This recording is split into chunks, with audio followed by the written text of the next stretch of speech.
Informasi terkini soal gempa Bekasi Karawang, kita akan bergabung dengan Adi Wahdi di Karawang, Jawa Barat. Selamat siang Adi, sejauh ini apa saja kerusakan yang terdata akibat gempa yang terjadi semalam dan betulkah nantinya Pemprov Jabar akan bantu perbaikan? Lalu seperti apa mekanisme perbaikan ini? Bella dan juga saudara, berdasarkan pantauan langsung kami di lokasi gempa di Desa Petalangan, Kecamatan Tegawaru, beberapa rumah warga ini mengalami kerusakan yang cukup parah. Pantauan kami langsung di lokasi, dan kami juga sempat mendatangi lokasi-lokasi rumah tersebut, dan mayoritas kerusakan berada pada tembok-tembok atau dinding-dinding rumah warga milik Desa Petalanggeng, Kecamatan Tegawaru, Kabupaten Karawang ini. Dan kerusakan ini mengakibatkan sejumlah warga ini terpaksa harus keluar rumah dan mengungsi sejak tadi malam hingga saat ini. Tempat saya melaporkan ini adalah Desa Petalanggeng, dan tempat sekaligus tempat pengungsian sejumlah warga yang semalam sempat mengalami kepanikan karena gempa yang mengguncang wilayah Desa atau Kecamatan Tegawaru ini.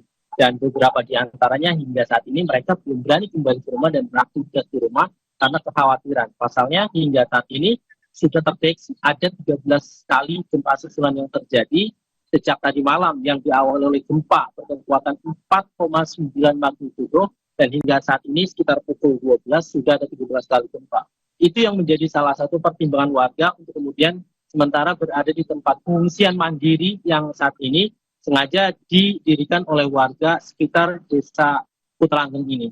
Bella dan juga saudara, terkait rencana bantuan yang akan diberikan oleh Pemprov Jawa Barat, rencananya pihak pemerintah desa akan melakukan pendataan terhadap warga, dan kami sempat melakukan wawancara dan obrolan dengan warga bahwasanya sejak pagi tadi pihak pemerintah desa melalui RT ini sudah mulai mendata warga-warga yang terdampak gempa yang terjadi pada Rabu pukul 19:55 waktu Indonesia bagian Barat. Dan warga ini sudah mulai memberikan data pastiannya terkait kondisi kerusakan dan sejauh mana kerusakan yang terjadi, kerusakan ringan, sedang atau berat. Dan kami pantau di lokasi ini hanya ada 3 lokasi rumah yang mengalami kerusakan cukup berat, dan dinding pembatas di kamar maupun beberapa ruangan lainnya mengalami kerusakan dan ambruk, sehingga hal itu yang membuat warga ini mengantisipasi agar kemudian sementara ini bertahan di tempat pengungsian. Dan berdasarkan data yang kami terima dari warga atau pengurus RT setempat, ada sekitar 15 kepala keluarga yang bertahan di lokasi pengungsian ini untuk kemudian bisa mengantisipasi adanya gempa susulan.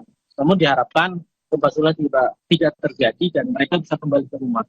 Meski mereka bertahan di sini, beberapa warga kami pantau ada yang melihat juga kondisi rumah pasca gempa tadi malam.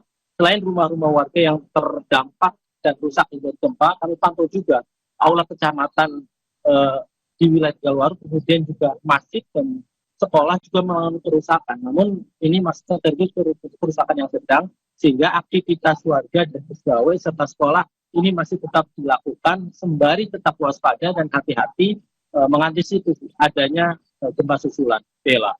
Baik, terima kasih atas laporan Anda, jurnalis Kompas TV Adi Wahdi langsung dari Karawang, Jawa Barat. Harap berhati-hati dan selamat bertugas kembali.